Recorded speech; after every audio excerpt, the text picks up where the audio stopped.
Yo, yo, yo, what is going on, IK fam? And I'm back again today for another video. Y'all are getting that double dose today. And what I wanted to talk about was a recent update that we've just seen from Infinity Kingdom in regards to the Illusion Battlefield. Now, you'll notice this was posted about an hour ago, at least from when I made the video. And it is saying that victory, alliances which qualify and have registered for the battle, will be paired up after making strategic deployments. They will engage in a one-on-one battle in the Illusion Battlefield. The first alliance to collect the target amount of Violet Breath wins the battle. The victor can open Hornheim's secret treasure. Now, before I read the rest, you'll notice there's a collecting portion, a seizing portion, a failure portion. We previously were under the impression that the Illusion Battlefield was going to be something in regards to server versus server. The way that this reads is now, I think, more appropriately in line with an alliance versus alliance format, right? Which is kind of more one-on-ones that they refer to in the description. You can then notice that when they talk about collecting, right, you're having to go and attack these geometric towers. You're dispatching troops here to garrison, right? You have to start building it to its occupation gauge, right? Then once the gauge fills, you can occupy and start producing Violent Breath for the occupying alliance, right? There's a constant, the occupation speed is constant, they mention, right? You're seizing, meaning that you have to occupy. You have to defeat garrison troops first and then reoccupy the tower in order to start gaining or producing Violet Breath. And then if either side fails, essentially, I would imagine, to reach the goal number, then they both have failed. So, in short, right, you're really kind of going more in line with something like this. Right, this is a kind of Arc of Osiris format that you feature that is used in Rise of Kingdoms, right? And you can see here it has its own map. You can see that there are objectives on the map along with the middle portion, right, that you have to move to your side of the map. You have to capture it and then basically move it to your side. And then you're also capturing these other objective points here, which are producing other resources for you. And then as you cap these, right, you'll have teleport points that will open up, right? So if you cap one of these objectives, you can also teleport your city nearby. Additional things will open up as well for you. And then this is kind of how the big map looks. Now, each starting location, you'll notice here, at each of the corners, right, it's kind of like this encompassed wall. And it has its own zone. So all the cities kind of port to this zone first, and this is your starting area, or your planning area, if you will. And then once the match starts, then you're sending like your troops out, right, to go and fight and battle capture these. So that way, once you capture one, then you can essentially teleport from the starting location to one of these out in the field. Now, I don't know if this is how that's going to work. Again, in these formats, right, that I've seen in other games, usually it doesn't cost any action points. The only thing that you really lose is troops. Now, I know in some games you do not lose troops in their alliance versus alliance formats.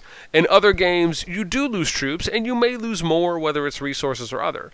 Now, my thought, this is my personal opinion at this point, in regards to them doing it some kind of a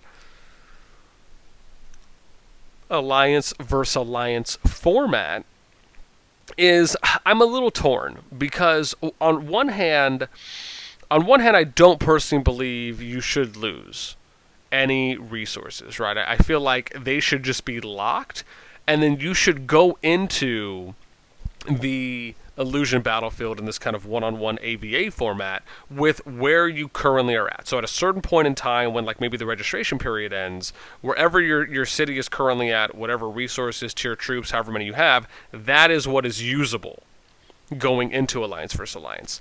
Compared to you going into this format and then you can lose some resources. Now, I think maybe certain things like maybe healing speed ups, I think that is kind of maybe a give or take. I know I've seen some of those things used in other games, but I still err on the side of whatever you currently have in your bank, right, can be used in AVA. And I'm just iffy on whether or not you should lose what you use there, or if it should kind of just be locked and separated. So like you go into this with however many healing speed ups you have, and then if you want to burn those and use those, then you can, right? But then you still don't lose anything. I don't know. I'm iffy on that because I think part of it, if I'm trying to look at it objectively, right? People could arguably, I don't know, maybe, I don't see, and that's the thing, I don't know if you would really view it as being abused or not, because, you know, you could have players that just save up healing speed ups, right, for that, because they know that they're not going to lose them, so they're more inclined to have a max training grounds, they'll save all their healing speed ups and never use them for when AVAs come up, so that way they just have way more than everyone else does, right, even though at a certain point in time, you'll still run out. Right, if you're going into some kind of an AVA match. But then on the other end, if you say, okay, now you have to pick and choose because you will, right, you won't get some, maybe you don't get some resources back. Maybe you'll lose healing speed ups when you use them going into an AVA, and then whatever you come out with is what you'll have in your city after the match is over with, right? So, you know, I'm a little torn as far as how I really think the best way to approach it is, but I do think it's cool that it is something that's being developed, but now after we're reading it and figuring out a little bit more, it does seem to fall more in line with something like an Alliance versus Alliance format and not necessarily an SVS format. So I guess for me, I'll pose the question to you guys, the players, the audience, for an Alliance versus Alliance format when it comes to, you know, thoughts on maybe how you think a map, the structure, the objectives could be played out, right? The big question is always, I think, still falls under, you know, how many players do you think the format should be? You know, do you think there should be a cutoff point that you know that you can set, whether it's certain, you know, whether it's certain levels or not? And then, of course, the bigger question is, do you think resources and things like that, troops and resources, should be just locked, and then you go in with what you have, but you don't lose anything, right? With the exception of that, you know, you'll still have to bank your troops in your hospital, right? And at a certain point, if you use all your troops, right, you'll be done. But you don't actually lose anything maybe as far as dead goes. Or do you believe that, yes, you should lose what you go in with? Maybe it's some resources or it's resources and troops. I would love to hear what you guys think in the comments down below. Let me know.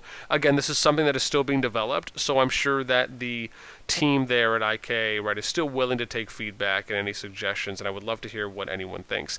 Outside of that, guys, that is it for me as always. If you enjoy the content, sub to the channel, give us a thumbs up, hit the notification bell so you guys can get updates, and if you want to support the channel, you can download Infinity Kingdom for your Android or iOS device using the link in the description at the top. There's official IK resources down there along with if you guys want to join our Server 8 Discord as well. Oh man, what a mouthful. I'm out. Peace!